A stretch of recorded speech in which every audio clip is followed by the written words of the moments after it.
예, 이번 시간에는 법인세에 대해서 이 설명을 좀 드리겠습니다. 다른 세목에 비해서 법인세가 아마 가장 잘못된 인식을 바탕으로 정책을 주장하는 많은 사람들이 있습니다. 그래서 제가 오늘 이 두 차례에 걸쳐서 조금 법인세를 강조를 해야 될 것 같습니다.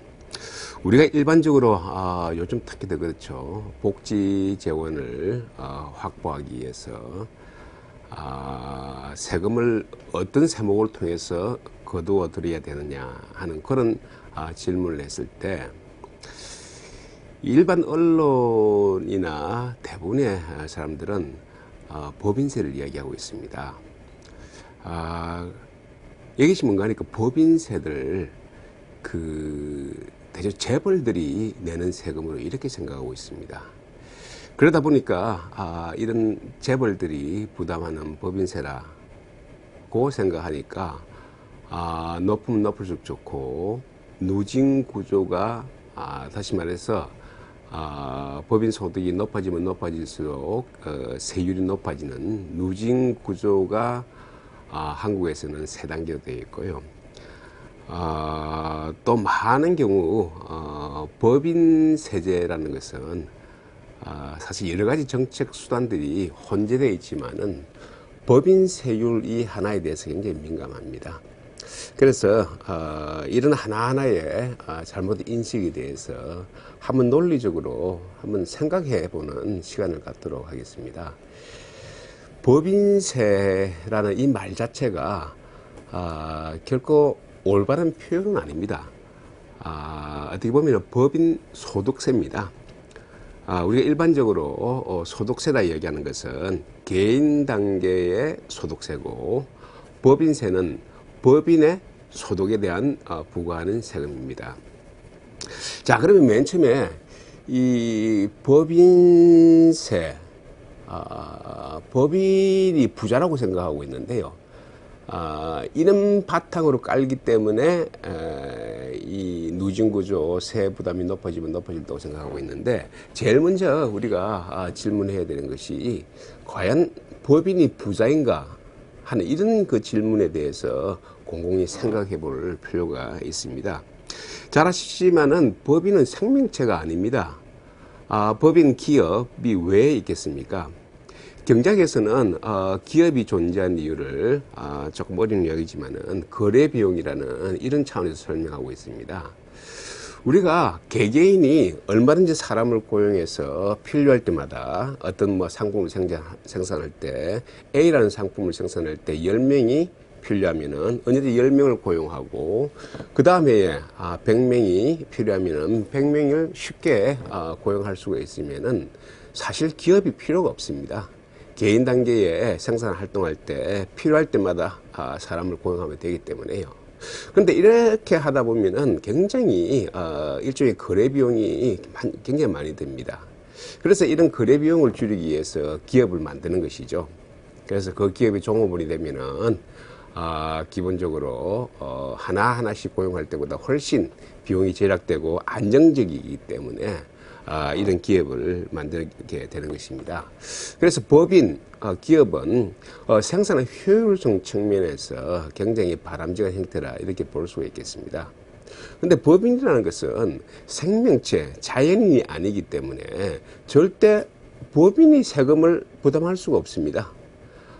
법인은 기본적으로 그 법인을 만든 사람에 의해서 나타나는 하나의 매개체일 뿐이지 법인은 절대 부자이지가 않습니다.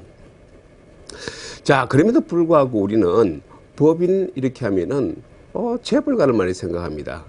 물론 우리가 한국에서 큰 삼성이나 현대 같은 이런 그 대재벌이 이런 회사의 지분율이 가장 높다고 얘기할 수 있죠.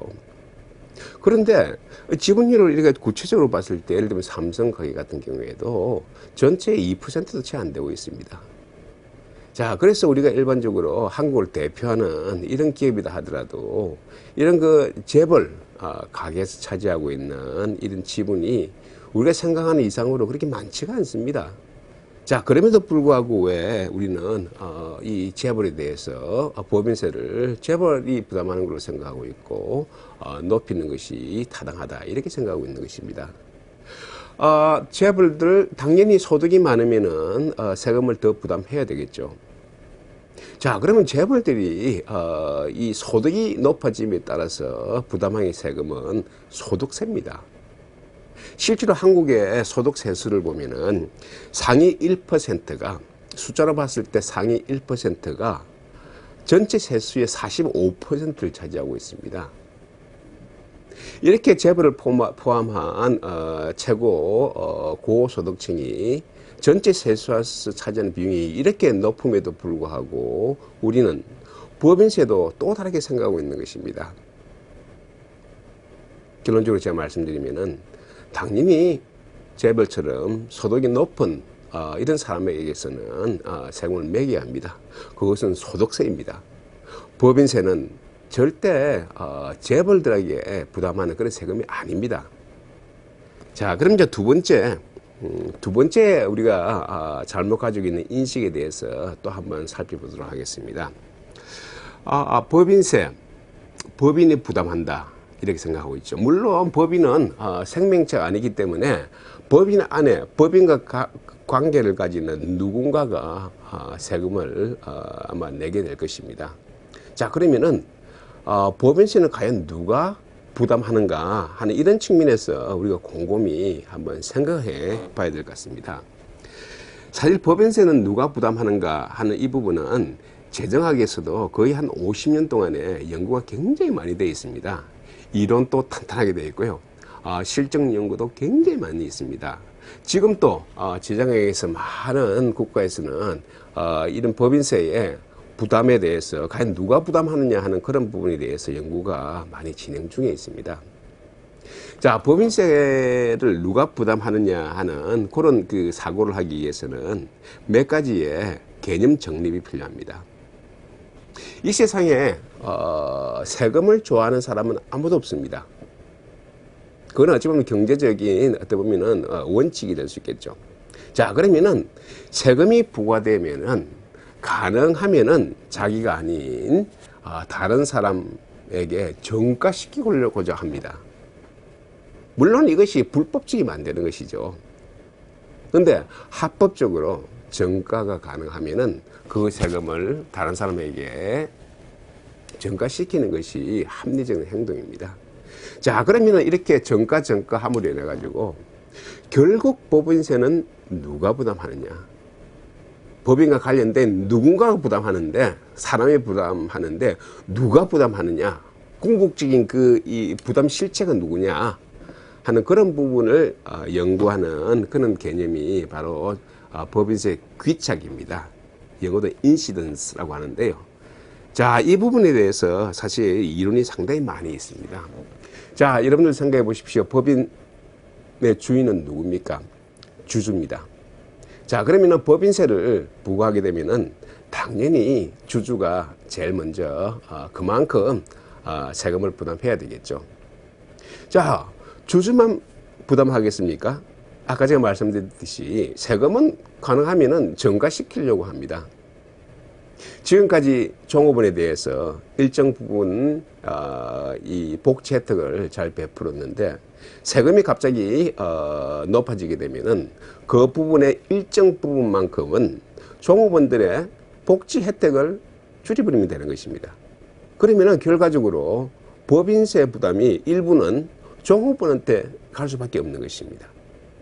자, 그러면 또 다른 사람에게 전가할 수 있는 방법이 무엇일까요? 소비자입니다. 그 기업이 생산해내는 상품 혹은 서비스의 가격을 일정 부분 올리면 되는 것입니다. 물론 무턱대고 100% 다 올릴 수가 없겠죠. 그러면은 그만큼 수요가 떨어지기 때문에 기업이 손해를 볼 수밖에 없죠. 제가 말씀드리는 부분은 이렇게 주주가 일정 부분 부담하게 되고 종업원이 일정 부분 부담하게 되면서 이런 소비자들도 이 상품을 구매하는 소비자들도 일정 부분 부담할 수 있다는 것입니다. 자, 한 단계 더 나아가서 큰 틀에서도 한번 더 보겠습니다. 자, 법인에 대해서 세금을 부과하게 되면은 그 법인에 투자한 자본에 대한 수익률이 떨어집니다. 자, 그 자본에 대한 수익률이 떨어지면은 당연히 돈이 거기서 빠져나가서 다른 자본으로 이동하게 되겠죠. 자, 그렇게 되면은 다른 자본으로 이동했기 때문에 그만큼 공급이 증가했기 때문에 다른 자본에서 거둬들일 수 있는 수익률도 떨어질 수밖에 없는 것입니다. 한 기업에 부과한 법인세로 인해 가지고 전체 자본의 수익률이 장기적으로 보면은 떨어질 수밖에 없는 것입니다. 이렇게 보면은 법인세를 부과했는데 결국 대한민국에 있는 모든 자본가들이 일정 부분 부담하게 되는 것입니다. 자, 그러면은 지금까지 이야기한 정가할 수 있는 법인세를 법인에게 매겼는데 정가할 수 있는 대상이 제일 처음에 주주, 그 다음에 종업원, 세 번째로 소비자, 네 번째로 자본가. 자, 여러분 한번 생각해 보십시오. 이런 네 영역의 이 대상들이 세금을 부담한다면은 결국 이렇게 이야기해도 되지 않을까요? 국민들이 부담한다고요. 자, 그래서 법인세라는 것은 국민들이 부담하는 것이지 절대 어떤 특정 재벌, 어떤 특정 대상에 부담하는 것이 절대 아닙니다.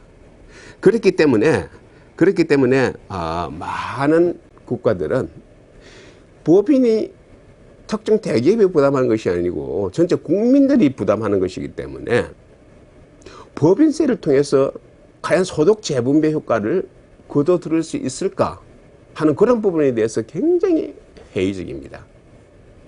그래서 제가 세 번째로 우리의 인식을 바꿔둬야 할 사항은 법인세는 과연 소득 재분배 기능을 할 수 있는가 하는 것입니다.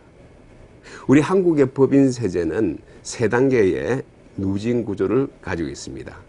여러분들 다 아시겠지만 소득세도 우리나라의 경우 누진 구조를 가지고 있고 대체로 많은 자본주의 국가들은 누진 구조를 가지고 있습니다. 누진 구조라는 게 뭡니까?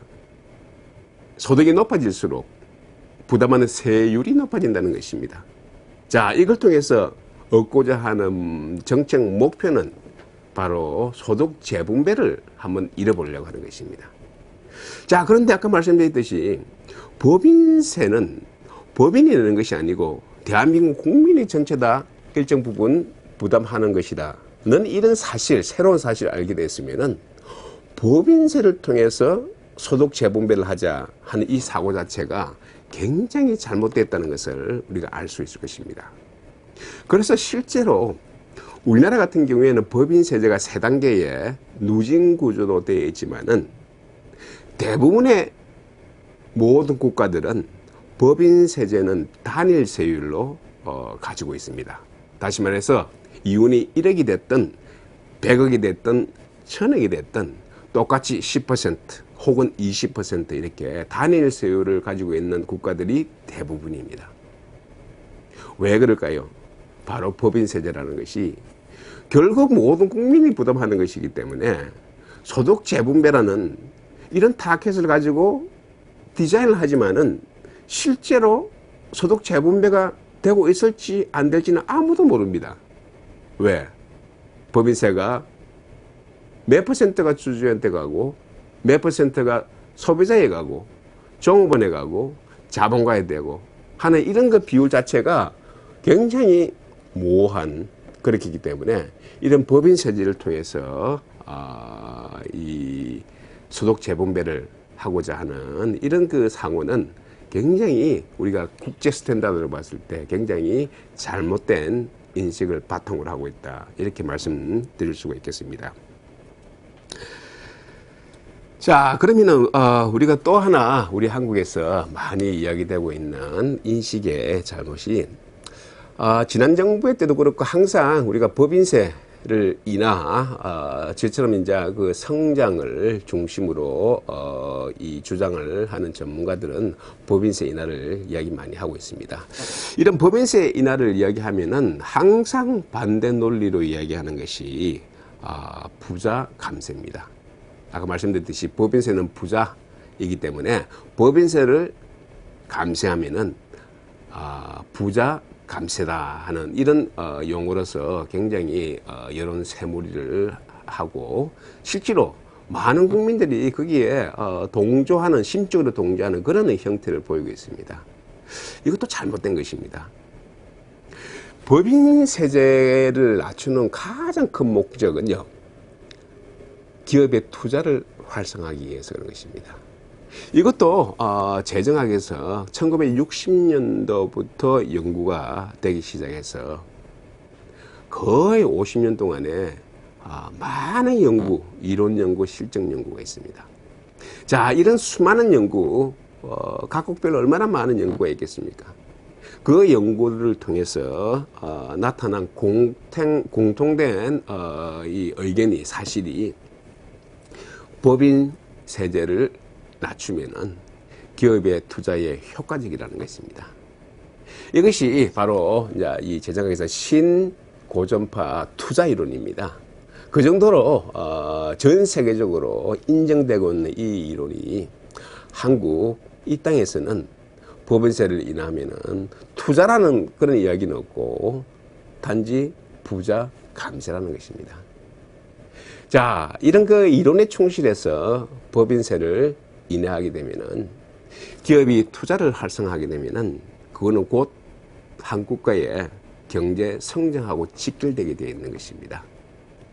자, 그렇기 때문에 결과적으로 법인세 인하는 한 국가의 경제 성장에 직접적인 영향을 미치고 있는 것입니다. 그래서 법인세를 인하한다는 것은 부자 감세가 아니고요.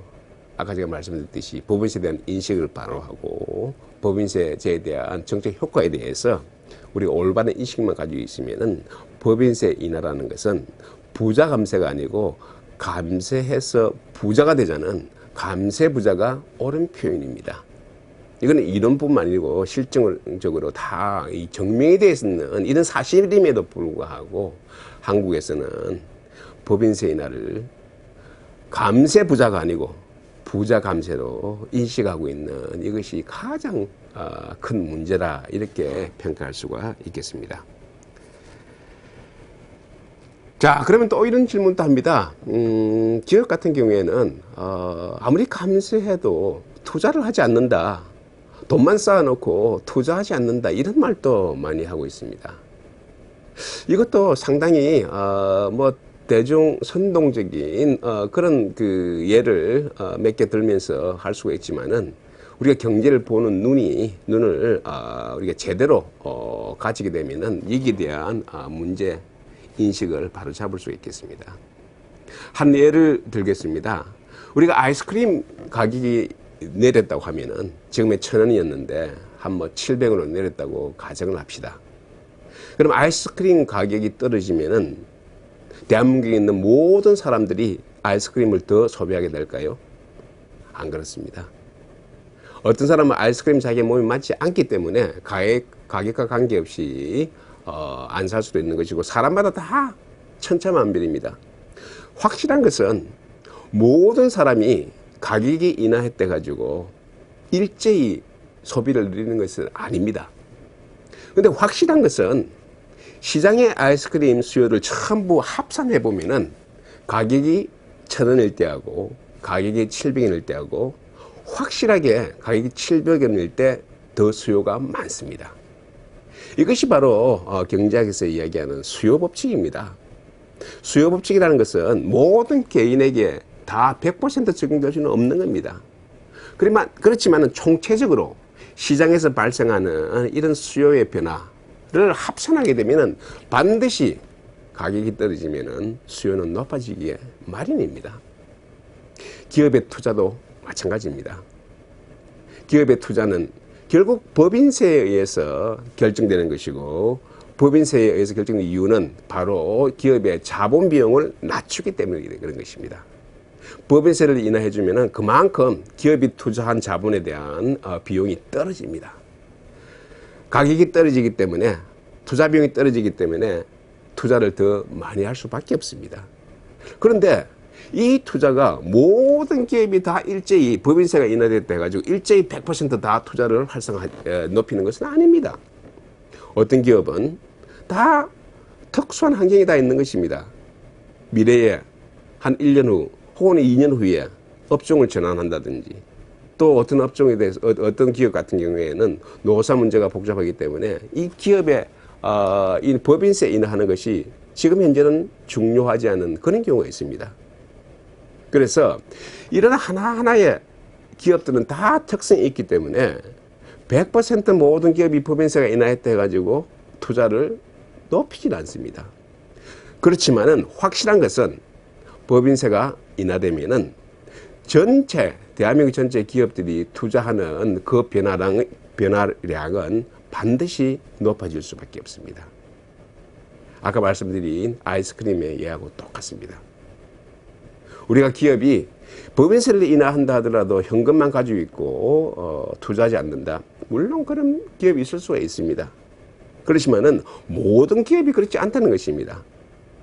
전체적으로 보면은 법인세가 인하됨으로 인해서 기업의 투자는 반드시 올라갈 수밖에 없는 것입니다.